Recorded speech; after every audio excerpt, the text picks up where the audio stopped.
Today we are back on the 2020 Seadoo GTI that I bought that was a rental jet ski and also wrecked in the rear end. I bought this thing running, but last episode when we tried to start it and test it out, it was not running. Luckily we fixed it. We learned it was the starter getting stuck. Fixed that up. I already ordered a new starter and we've been installing that. Along with that, we're gonna start working on the damage in the rear end. We need to separate the top half from the bottom half. That way we can fix the top half and then fix the bottom half because there's damage on both of them. Along with the starter, I already ordered some of the replacement pieces we're gonna need, like the corners, this broken fin, some mirror stuff, some other front body mounts, corner pieces, all that stuff. I'm still looking for a seat and a couple other little things I need to order. A lot of this stuff isn't necessary right now. First thing we need to do is fix this body work and make sure we can get it looking good again. When we got it running last episode, the problem was it wasn't getting to full speed. These things go around 54 miles an hour stock, and this is only going maybe 32 miles an hour on a windy day, which it still should be going a lot more than that. A lot of you guys said it could be a learning key, and when you buy Seadoos new, they come with a couple sets of keys. One's a learner key, which lowers the top speed. That way you can learn on it, hence the name learning key. And then the regular key, which goes full speed and everything works right. I'm not sure how to tell if this is a learning key or not. Some of them are yellow with the learning key, some of them are green. And since this was a rental ski, it makes sense that this would be a learning key. You don't want people who don't know how to drive jet skis going 50 miles an hour on them. So we'll have to look into that. Worst case, we'll have to buy another set of keys, take out the ECU and send it off. But we can figure that out later. First, we need to start working on this body work. So we need to get this thing in the garage. I need to clean up the garage, take out the old Yamaha piece of junk thing in there, and then take this one off the trailer and put it in the garage. That way we can work out of the sun. All right, let's get to it.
This was surprisingly pretty easy.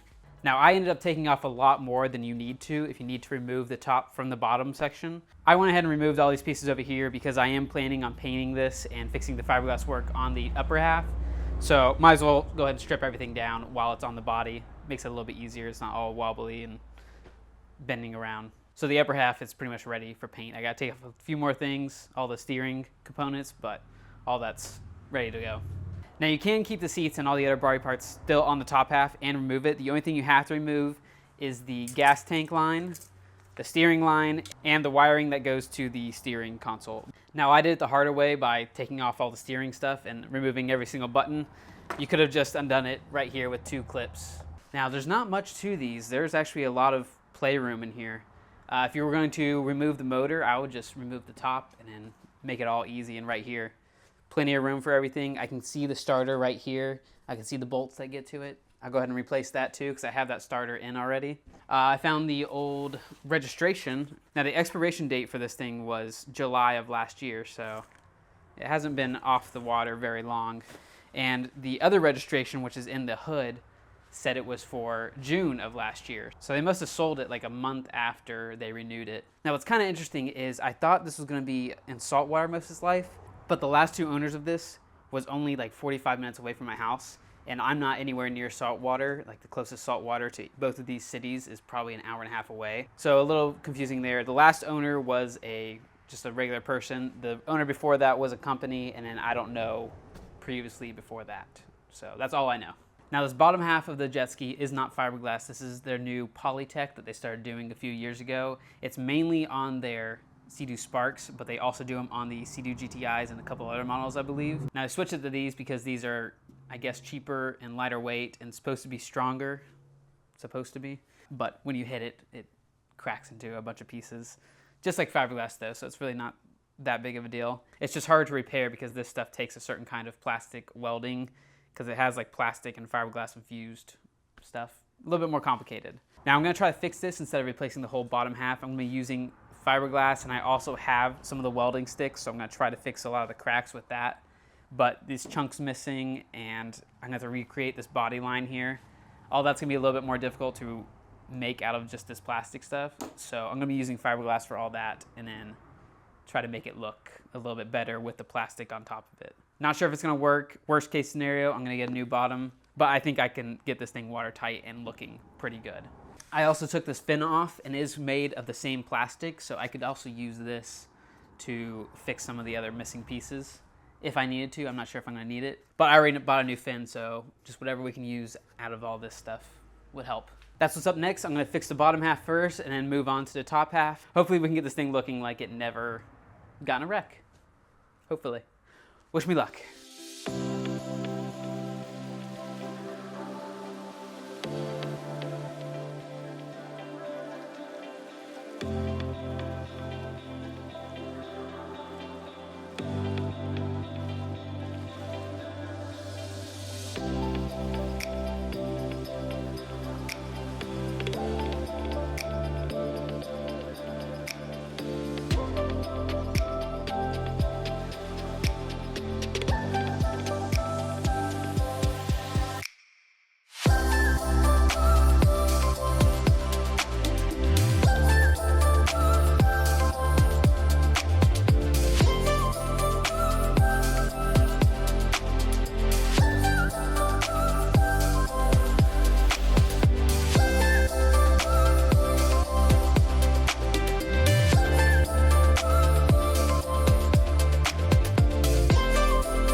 Don't be scared of this. I was a little worried going into it that it's going to be pretty difficult to fix, but surprisingly pretty easy. Just a little time consuming, but to be expected. I fix plastic bumpers and stuff when I get cracks in it, and I would have to say this is easier to work with. It's a little bit thicker, a little bit more forgiving. If you overheat a plastic bumper, it gets all warped. This stuff was pretty easy to shape, and it all melted right together. It was pretty nice. And I think it looks pretty good. Now the body's not in perfect shape already. There's a lot of scratches and nicks on it.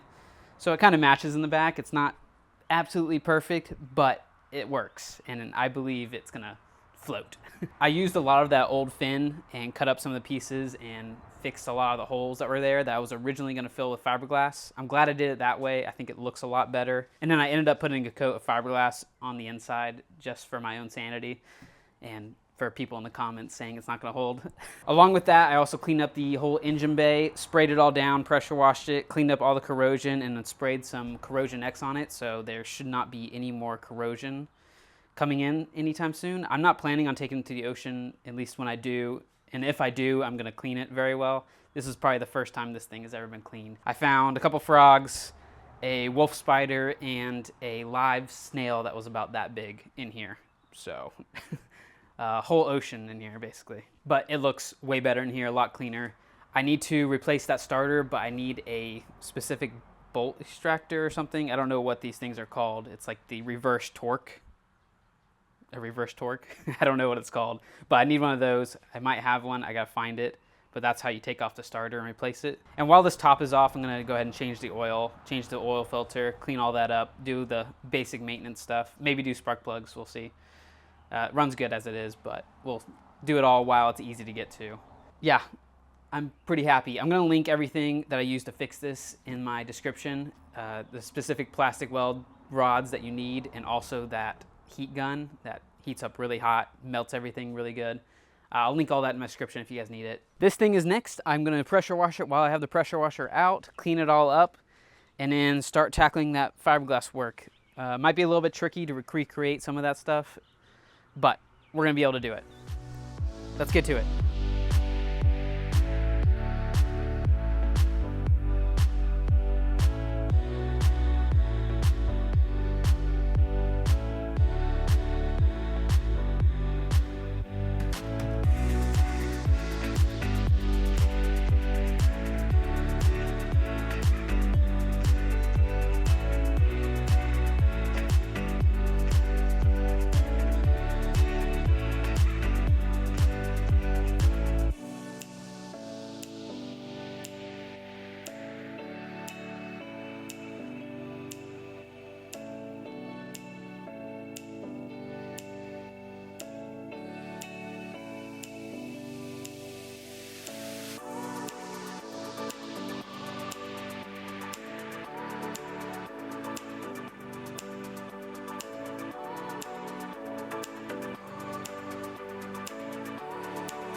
The fiberglass work is complete, and that means we are done with body work. For the most part, we still have to sand this whole thing down and paint it, but that's for a next episode. Fiberglass work is pretty straightforward. When you have to recreate a whole new corner, that makes it a little bit more difficult. I use a lot of tape and try to build up a bunch of layers and shave it down to form it.